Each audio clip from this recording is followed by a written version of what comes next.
por tu presencia entre nosotros hoy. Gracias por el Espíritu Santo que mora en cada creyente esta mañana, por tu palabra que tenemos en nuestras manos, Señor, por tu presencia entre nosotros. Te damos gracias. Queremos, Señor, ser cambiados esta mañana por tu palabra, por el Espíritu Santo que obra en nosotros, Señor. Como la canción, queremos ser cambiados, Señor. En nombre de Jesús. Amén. Vamos a seguir nuestro estudio de Hechos, capítulo 19. Todavía creo que tenemos como 2 domingos más para terminar este capítulo. Y esta mañana vamos a, si tomaste nota en la escuela dominical, vamos a repasar muchos de los temas de esta mañana en la escuela dominical. Vamos a tocar en estos 10 versículos esta mañana. Y el título esta mañana es El poder de Cristo contra la religión falsa. Y vamos a ver Hechos 19, 11 a 20. Y vamos a ver varias cosas en estos 10 versículos. Pero el tema principal es el poder de Cristo. Y vamos a ver cómo a través de Pablo el Señor está alcanzando a esta gente en Éfeso y el área. Entonces, vamos a empezar con el primer punto esta mañana. Cristo demuestra su poder divino por medio del Evangelio. Cristo demostrando su poder divino por medio del Evangelio. Y vamos a leer versículos 11 y 12. 11 y 12 dice: Dios hacía milagros extraordinarios por medio de Pablo, a tal grado que a los enfermos les llevaban pañuelos y delantales que habían tocado el cuerpo de Pablo y quedaban sanos de sus enfermedades. También los espíritus malignos salían de ellos. Dios hacía milagros extraordinarios por medio de Pablo. Dios mostró milagros extraordinarios por medio de Pablo para confirmar la autoridad del Evangelio de Cristo durante este tiempo especial, único en la iglesia. Algunos tal vez pueden decir, pues, y hoy en día, ¿por qué no tenemos este? ¿Por qué hay enfermos en las iglesias? ¿Por qué no hay milagros como este? Pero este era un tiempo extraordinario donde el Señor mostró su poder para confirmar la palabra. Hoy en día tenemos el Evangelio completo, tenemos toda la Biblia. En este tiempo todavía estaba escribiendo, estaba juntando las escrituras.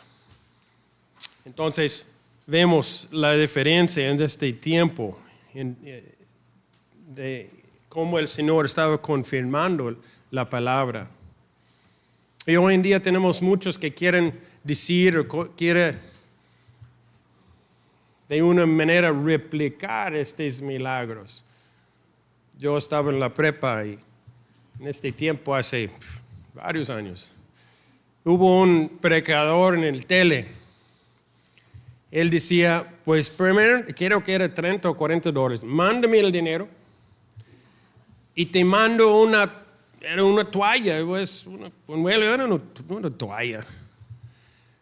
Y los que tienen la edad de recordar, ahora los teles son planos y muy delgados, pero en este tiempo el tele era una caja grande.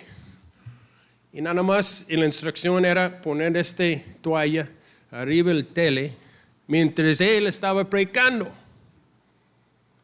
Y después, usando esta toalla sobre un enfermo o sobre el carro nuevo que quisiste, y según un milagro iba a pasar. El único que pasó es que este predicador quedó muy rico porque gente estaba buscando un milagro. Profetas falsas. tenemos todo el Evangelio ahorita. Vamos a ver Hebreos 2, 3 y 4. En esta línea de cómo el Señor estaba confirmando su palabra. Hebreos 2, 3 y 4. ¿Cómo escaparemos nosotros si descuidamos una salvación tan grande? Esta salvación fue anunciada primeramente por el Señor y los que la oyeron nos la confirmaron. Versículo 4. A la vez, Dios ratificó su testimonio acerca de ella con señales, prodigios, diversos milagros y dones distribuidos por el Espíritu Santo según su voluntad. ¿Cuál es el propósito de estos milagros de Jesús?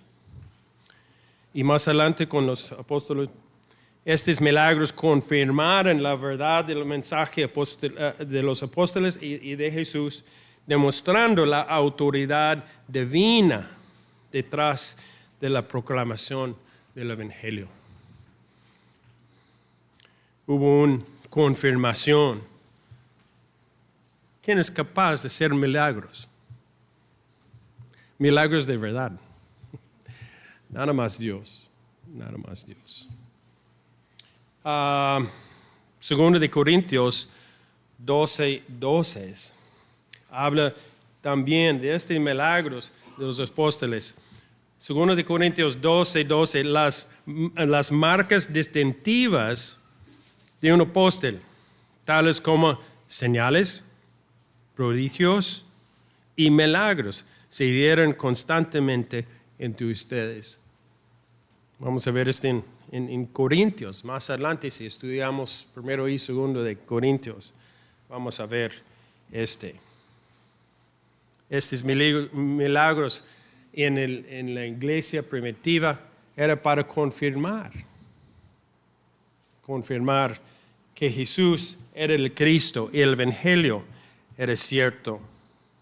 Juan 20, 30 y 31, también el último capítulo de Juan va a decir por qué está escribiendo acerca de Juan 20, 30 y 31, Jesús hizo muchas otras señales en presencia de sus discípulos, las cuales no están registradas en este libro.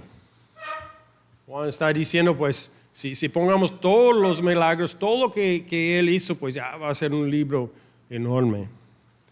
31, pero estas se han escrito para que ustedes crean que Jesús es el Cristo, el Hijo de Dios, y para que al creer en su nombre tengan vida. ¿Cuál es el propósito de todos estos milagros? Para que ellos crean. ¿Y cuál es el propósito de todos estos milagros por nosotros? Para que nosotros creemos. Y creemos. Todos estos milagros fueron dados para producir la fe salvadora en Jesús. ¿Apuntada a quién? A Cristo. Muchas veces podemos ver los milagros falsos simplemente a preguntar dónde apuntan. ¿Apuntan a quién? Normalmente apuntan al que está predicando. Yo puedo hacerlo, en mi poder. Y más si me mandas a una feria. Vemos los motivos. ¿Dónde apunta? ¿Apunta a la experiencia? ¿Apunta de otra cosa? ¿Apunta a hombres? ¿Una iglesia? Vemos que no apuntan a Cristo. Solo Cristo puede tener este tipo de poder por los milagros, por los verdaderos milagros que Pablo vieron. Y también vimos en la segunda parte de versículo 12, vimos como también los espíritus malignos salieron de la gente. ¿Quién tiene poder absoluto sobre los espíritus malignos? Los demonios, sobre el diablo. ¿Quién tiene este poder? Solo Dios. Obviamente vamos a ver en algunos versículos más. Nada más Cristo, nada más Dios mismo tiene El evangelio no necesita manipulación humana. Necesitamos predicar la palabra tal como es. Hay mucho propósito, muchas iglesias, muchos predicadores hoy en día dicen, pues, sí es el evangelio, pero pues vamos a predicarlo un poco más suave, vamos a no decir la verdad completa, hacerlo más suave para que la gente lo acepte. Pero los creyentes deben permanecer firmes en ¿qué? En la Escritura, en nuestra fe en Jesucristo.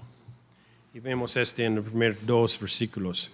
Los milagros y control, dominio completo sobre los espíritus malignos. Y lo vemos. La segunda parte que queremos ver es en la religión falsa. No tiene autoridad sobre Satanás. Vemos en versículo 12 y ahora en 13 a 15 vamos a ver un ejemplo de La religión falsa no tiene autoridad sobre Satanás. Hechos 19, 13, 14 y 15. Vamos a leer con hermano Aldo. Algunos judíos que andaban expulsando espíritus malignos intentaron invocar sobre los endemoniados el nombre del Señor Jesús. Decían, en el nombre de Jesús a quien Pablo predica, les ordeno que salgan. Tratando a usar el nombre de Jesús como algo mágico. 14. Lo hacían 7 hijos de un tal Esceva, que era uno de los jefes de los sacerdotes judíos. 15. Un día el espíritu maligno les respondió, conozco a Jesús y conozco a Pablo, pero ustedes, ¿quién son?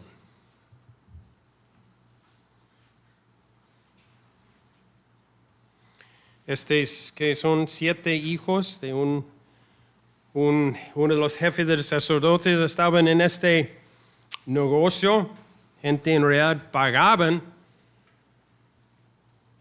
tratando de ver alivio de este tipo de problema de posesión. Y estos hijos de este Señor trataron de hacerlo, usar el nombre de Jesús como algo mágico.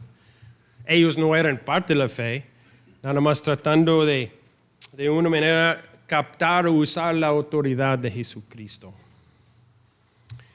Pero en este caso los poderes demoníacos reconocieron su vacío espiritual. Ellos entendieron, ellos vieron la falsedad de estos hombres.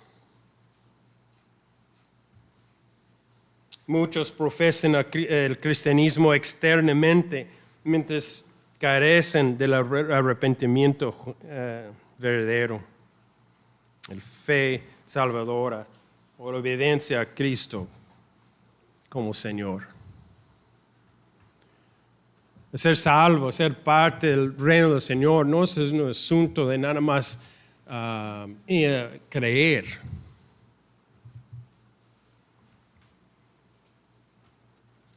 Voy a dar una historia que pasó esta semana. Es una historia larga y estoy tratando de hacerlo rápido. hace 55 años. Yo era niño en la iglesia, una iglesia de este tamaño. Pero el pueblo donde vivimos era nada más 300 personas. Y en todo el valle, varios kilómetros norte al sur, y un valle cerrado por montañas, hubo nada más 2,000 personas vivían en este valle. Entonces, una iglesia de este tamaño en una comunidad de nada más 2,000 personas. Entonces, esta iglesia tiene la costumbre de orar por todos que pues, tenemos contacto con casi toda la comunidad. Y hubo una familia, varias familias que recuerdo, pero hubo una familia en que esta iglesia oraba constantemente por esta familia. Entonces son nombres de ellos, de esta familia, y otros que están muy quemados así en mi mente, que hasta la fecha, un vez en cuando oro por estas familias, ni sé dónde están o están vivos. Entonces esta semana, mi mamá con 87 años, ella tiene 30 años en este tiempo, y muchas de estas señoras en este tiempo pues ya están 80, 90 años ahora. Ella fue a un funeral por una de estas señoras de este pueblo. Ella era fiel en su proclamación de la palabra, sus vecinos, a todos. Entonces mi mamá fue al funeral, y en estos funerales allá es común, después del servicio hay comida. Entonces mi mamá estaba sentada con los otros señores allá comiendo, y de repente una señora que esta iglesia estaba orando hace 55 años, vino y sentó enseguida de mi mamá. Y mi mamá lo reconoció. Practicaron nada más un momentito y mi mamá preguntó, ¿tienes una relación con el Señor ahora? Y la señora dijo, oh, sí, estoy salva. Y mi mamá preguntó, y pues me explica por favor, ¿cuál es la evidencia de su salvación? Y explicó, pues yo voy a misa todos los domingos. Y aparte de canto en el coro.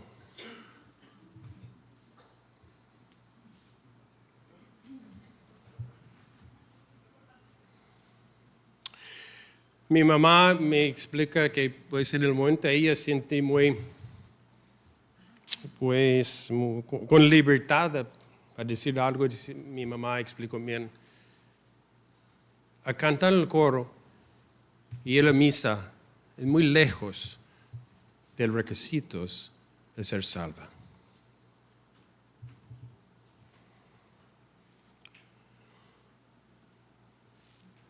La señora enojó, lamentó y se fue.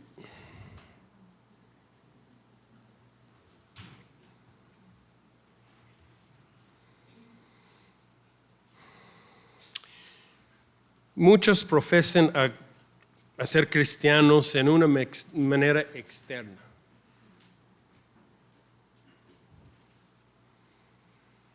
Pero mientras ellos carecen de arrepentimiento, fe salvadora y una obediencia a Cristo.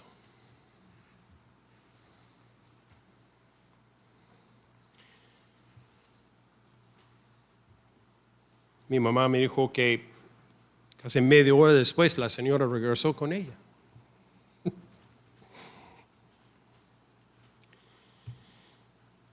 Y mi mamá con la libertad, pues siguió.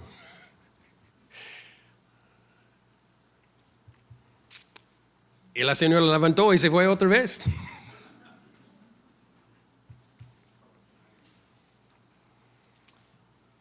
me dijo mi hijo 15 minutos después. Por última vez vino otra vez regresando.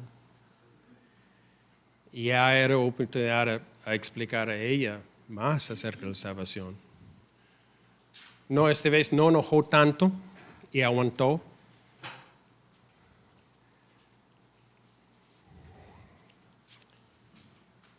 Y hubo un intercambio de números celulares y mi mamá me explicó, me comentó que tal vez van a tener contacto. Ella vive en otra ciudad un poco más lejos ahora.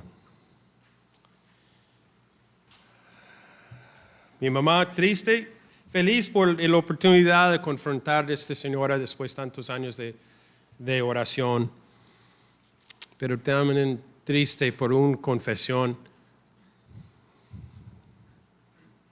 vacío.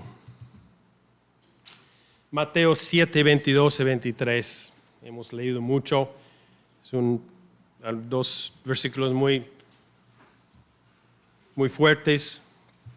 Mateo 7, 22, 23 dice, y Jesús hablando, claramente es Jesús hablando, muchos me dirán en aquel día, Señor, Señor, ¿no profetizamos en tu nombre? Y en tu nombre expulsamos demonios, hicimos muchos milagros.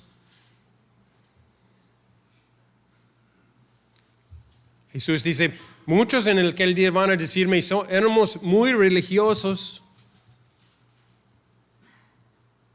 hicimos milagros. Hay evidencias que somos religiosos. 23, entonces les diré claramente, jamás los conocí, aléjense de mí, echadores de maldad.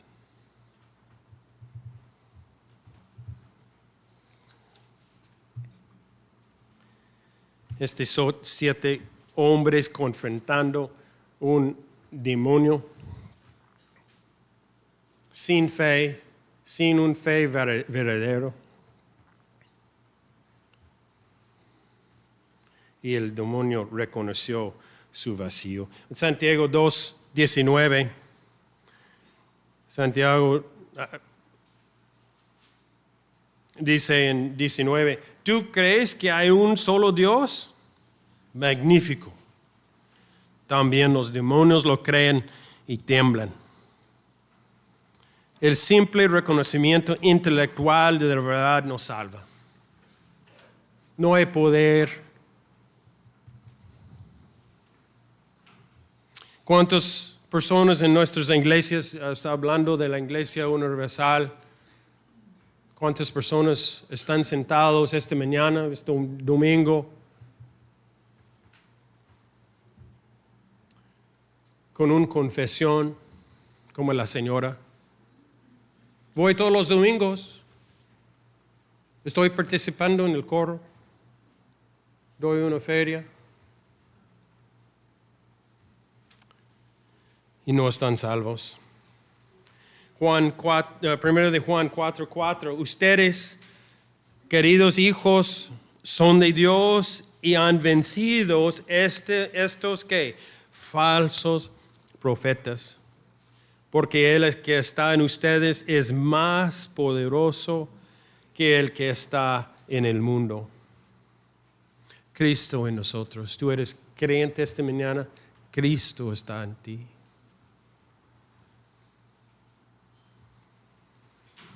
La vida cristiana no se vive mediante la fuerza humana, ni fórmulas, ni rituales,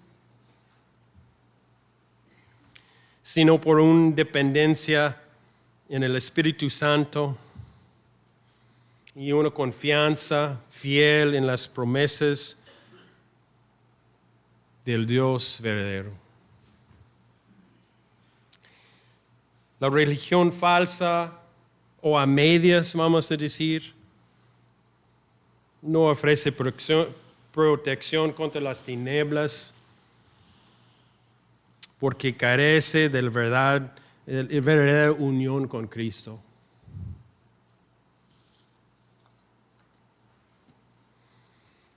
Como Pablo varias veces nos exhorta a examinar nuestras vidas.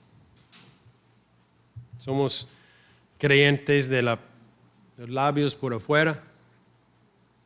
Nada más es algo intelectual. Hoy en día, yo recuerdo hace 50 años, por ejemplo, en este pueblo chiquito, los católicos dijeron que, ¿tú eres cristiano? No, no soy cristiano, soy católico. Hubo una distinción. Hoy en día, muchos de todos dicen, pues sí, soy cristiano. Muchos mormones, testigos de Jehová, sí, somos cristianos.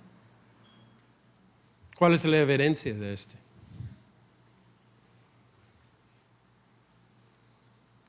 Punto número 3, vamos a verlo en versículos 16 y 17. El temor de Dios produce arrepentimiento y reverencia. Arrepentimiento y reverencia. Antes de ver este punto, vamos a ver versículo 16. Estos 7 hombres están confrontando a este demonio en el nombre de Jesús que nosotros conocemos, no, que Pablo está predicando. 16 dice, levantándose sobre ellos el hombre que tenía el espíritu maligno, los dominó a todos. Son 7. Los dominó a todos, los maltrató con tanta violencia que huyeron de la casa desnudos y heridos.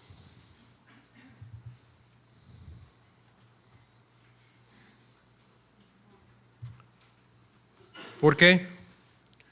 Porque no hubo poder en sus palabras, no hubo una relación con el Señor. Y resultados de esta situación, 17. Cuando se enteraron los judíos y los que no eran judíos, que vivían en Éfeso, ¿qué pasó? El temor se apoderó de todos ellos y el nombre de Jesús, del Señor Jesús era, ¿qué?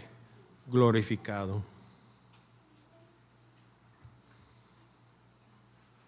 Dios usó esta situación, este evento, para glorificar su propio nombre y humillar a estos hombres, tratando de invocar su nombre. Dice, el temor se apoderó de todos ellos. Éfeso era una ciudad grande. Una de las ciudades más grandes en este área en este tiempo.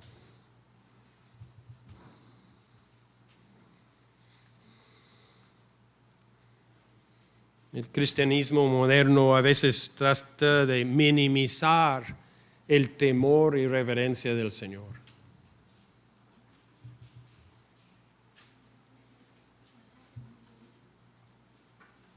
Hay mucha predicación acerca de los beneficios de ser cristianos. Es nada más ir domingos y toda tu vida va a ser bien. Dios está domingos para darte tus deseos, el carro nuevo, ayudarte con una enfermedad.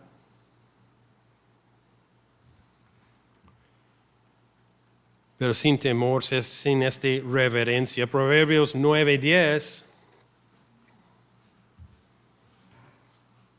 que hemos leído, creo que casi cada domingo en este estudio de Hechos. Proverbios 9:10, el comienzo de la sabiduría es el ¿qué? Temor del Señor. Conocer al santo es tener entendimiento.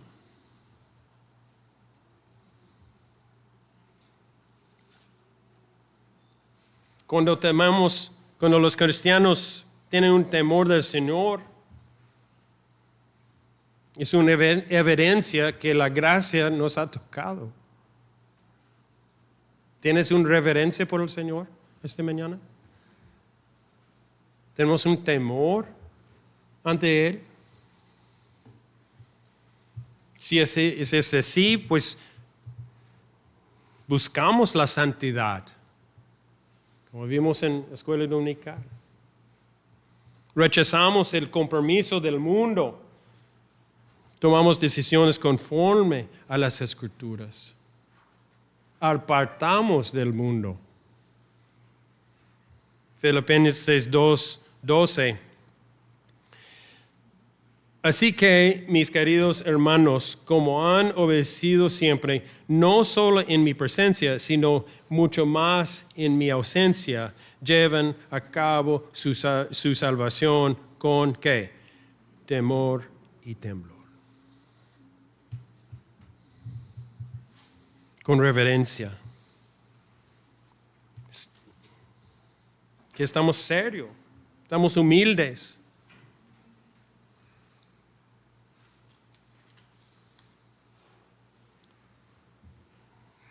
¿Quién es el hombre más sabio que jamás ha vivido? Salomón. Eclesiastés 12:13, él está terminando este libro. En este libro él está examinando muchas cosas y evaluando si vale la pena o no, y la condición de hombre, y él va a terminar su libro, y en el último dos versículos de este libro, en 12:13 y 14:13, dice: el fin de este asunto, tiene 12 capítulos hablando de la vida, la condición del hombre y qué vale la pena o no. El más sabio dice: el fin de este asunto es que ya se ha escuchado todo. Él ha examinado muchas cosas. ¿Y cuál es el fin? Teme a Dios y cumple sus mandamientos. Con temor y reverencia.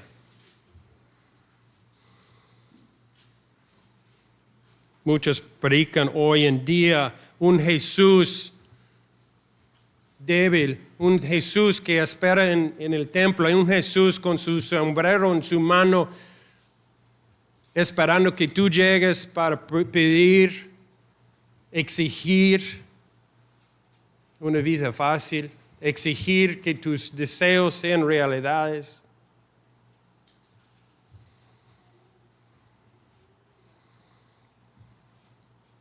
No el Dios Todopoderoso. El temor del Señor no se opone a la gracia, sino es que es producido por ella. Si tenemos tenemos un temor, tenemos una reverencia del Señor esta mañana en nuestros corazones, ¿qué significa Significa que la gracia ha visitado a nosotros.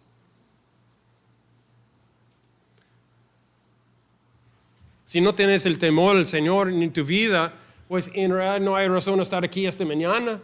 Es mejor que estás en la playa. Si no hay temor, no hay reverencia por el Señor.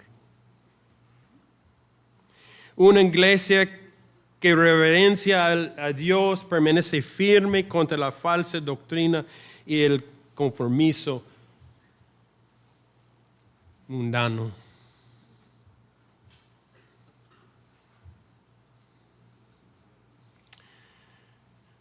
Punto número 4. Vamos a ver la conversión genuina produce arrepentimiento visible. Un arrepentimiento visible. Hechos 19:18. Muchos de los que habían creído llegaban ahora y confesaban que públicamente a lo que había hecho. ¿Qué tipo de arrepentimiento tenían ellos? algo muy personal, pues no comparto con nadie. Ahora con este temor, el Señor está en qué? En una manera público, expresando su arrepentimiento. La verdadera fe produce arrepentimiento visible. ¿Estamos arrepentidos? El Evangelio transforma vidas a través del arrepentimiento. El fe en Jesucristo no es solamente un cambio de opiniones.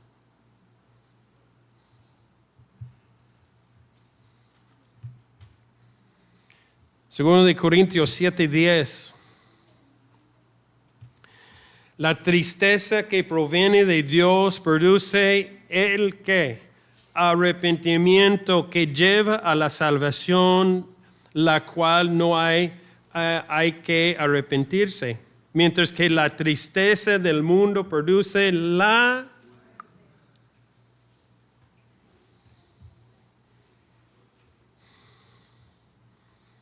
tristeza que proviene de Dios. Oh, ¿cómo es posible? Hay una tristeza que viene de Dios. ¿Por qué tenemos tristeza? Hay convicción, el Espíritu Santo obra en nuestras vidas y entendemos nuestra condición. Un tipo de tristeza que proviene de Dios para producir arrepentimiento. Y este arrepentimiento nos lleva ¿a qué? A la salvación. El arrepentimiento público implica dolor sincero por el pecado y un regreso hacia Dios.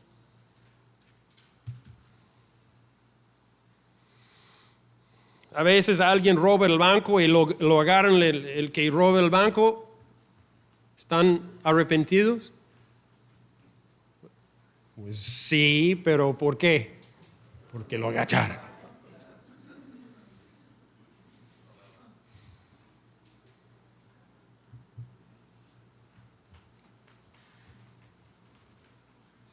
La mamá agarra el niño en una mentira.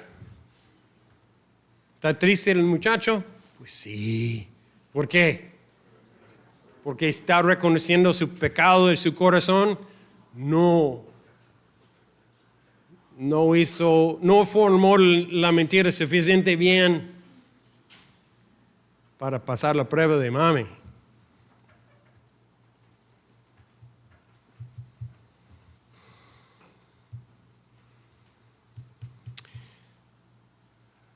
Los cristianos no deben justificar ni minimizar el pecado, sino responder con humildad, confesión y un compromiso renovado de caminar en obediencia mediante la fe en Dios Todopoderoso.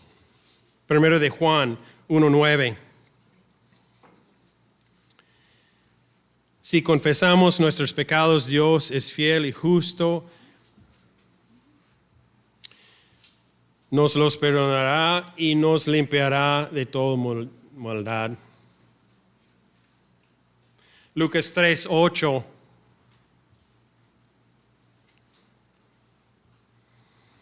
Jesús hablando que dice, produzcan frutos que demuestran ¿qué?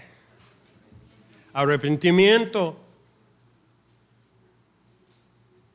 Y no se pongan a decir tenemos a Abraham por padre, porque les digo que aún de estas piedras Dios es capaz de darle hijos a Abraham. Ellos dijeron, no, somos judíos, ya tenemos la salvación bien, genéticamente ya estamos salvos. Y Jesús dice que a ellos y nosotros dice que produzcan frutos. ¿Por qué? ¿Cuál es la razón o cuál es el bien de estos frutos? ¿Muestra qué? Arrepentimiento. La evidencia. El arrepentimiento produce evidencia visible de una vida transformada. Los cristianos deben demostrar cambio en prioridades, cambios en palabras, cambio en relaciones. Evidencia de un cambio. El Evangelio de Cristo transforma corazones y produce arrepentimiento visible. Cada vez en la vida cristiana tenemos que estar más molestos por el pecado en nuestras vidas. Debe ser más confesión de nuestras faltas, una búsqueda de santidad. Una santidad mediante la gracia y el poder transformador de Dios.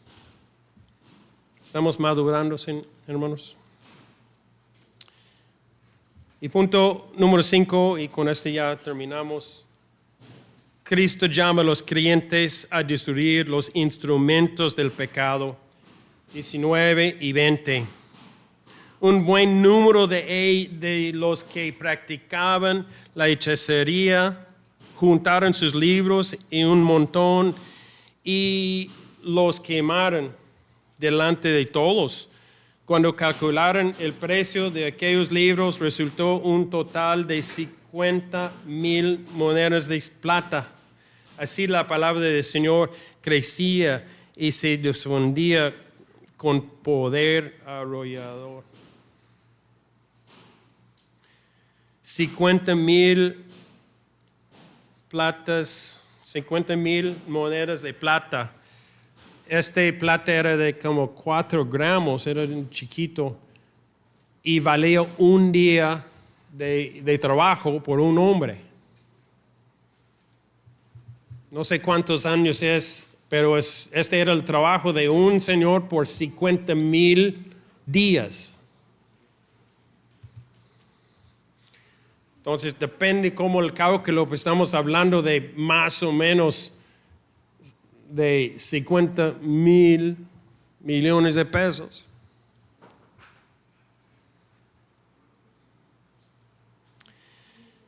Este tipo, en este caso, y nosotros también, el arrepentimiento fue costoso, pero sincero.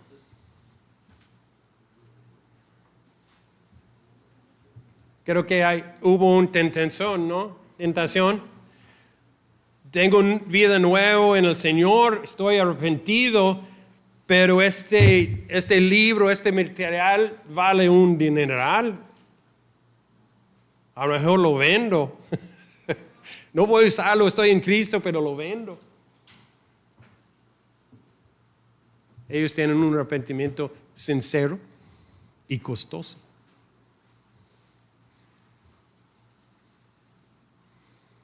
Hablé con un señor hace años, no parte de esta iglesia. En su vida anterior ganaba muy bien, era un hombre muy bien, pero su negocio era medio tramposo. No 100%, pero y él me dijo que ahora en Cristo mis ingresos son ni 25% que eran antes. Porque me dijo, estoy trabajando honestamente. Pero me dijo, no cambio nada. Estoy feliz en el Señor. Romanos 13:14. Más bien, revístense ustedes del Señor Jesucristo y no se preocupen por satisfacer los deseos de la carne. Esta gente juntaron estos libros y le quemaron para no tener esta influencia del mundo.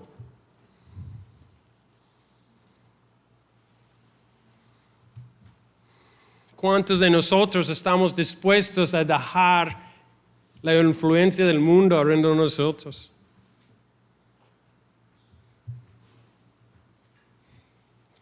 ¿Estamos dispuestos a quemar los teles, los grandes que tenemos en la sala? ¿Estamos dispuestos a quemar el parte del teléfono que nos trae cosas de afuera? No sé. Colosenses 3:5. Por tanto, hagan morir todo lo que es propio de la naturaleza terrenal. Por tanto, hagan morir todo lo que es propio de la naturaleza terrenal. Inmoralidad sexual, impureza, bajos pasiones, malos deseos. Estamos con oh sí, todo esto está muy feo. Avaricia. Oh, nos pega. La cual es idolatría. Los creyentes son llamados a dar muerte a las prácticas pecaminosas mediante el poder del Espíritu Santo. Deuteronomio 7:25. Dios mismo está dando instrucciones a los judíos acerca de qué hacer con los ídolos. 7:25 dice, pero tú deberías quemar en el fuego las imágenes de sus dioses, en guerra cuando agarran de otros pueblos. No codicias la plata y el oro que las recubren, ni caigas en la trampa de quedarte con ellas, pues eso es algo que aborrece el Señor tu Dios.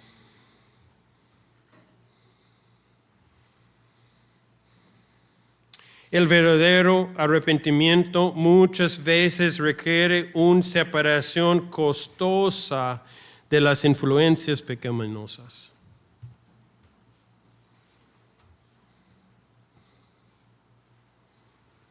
Muchas veces no hay mucha diferencia entre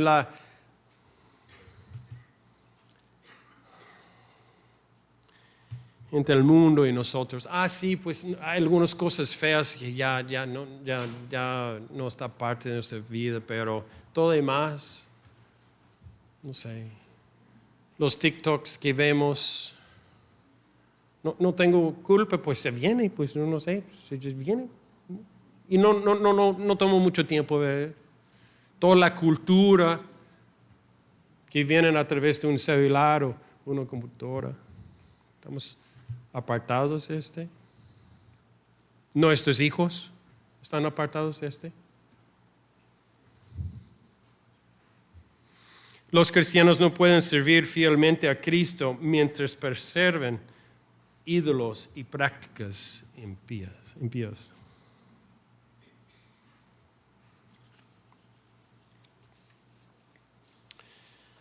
¿Cómo podemos concluir esta mañana?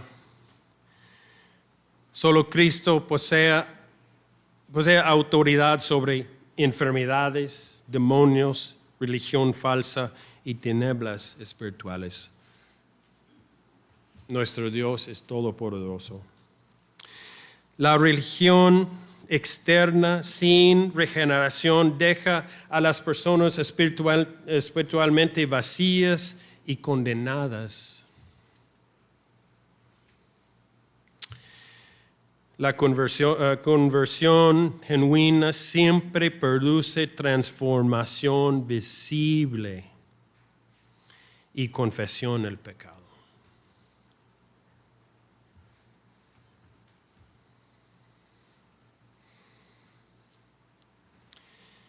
Dios llama a los creyentes a destruir influencias pecaminosas en lugar de tolerarlos. ¿Qué estamos tolerando en nuestras vidas? Pablo en otra parte está diciendo, hay muchas cosas que podemos hacer, no hay problema, tienes libertad, pero no son provechosos. Es cierto, hay cosas que podemos hacer, no son pecados, pero no tienen ningún provecho.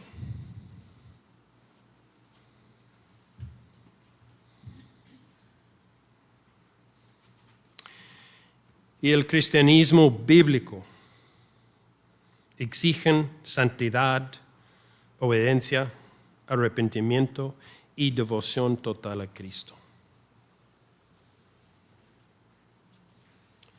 Y esta mañana quiero terminar nada más con un versículo primero de Juan 5:21.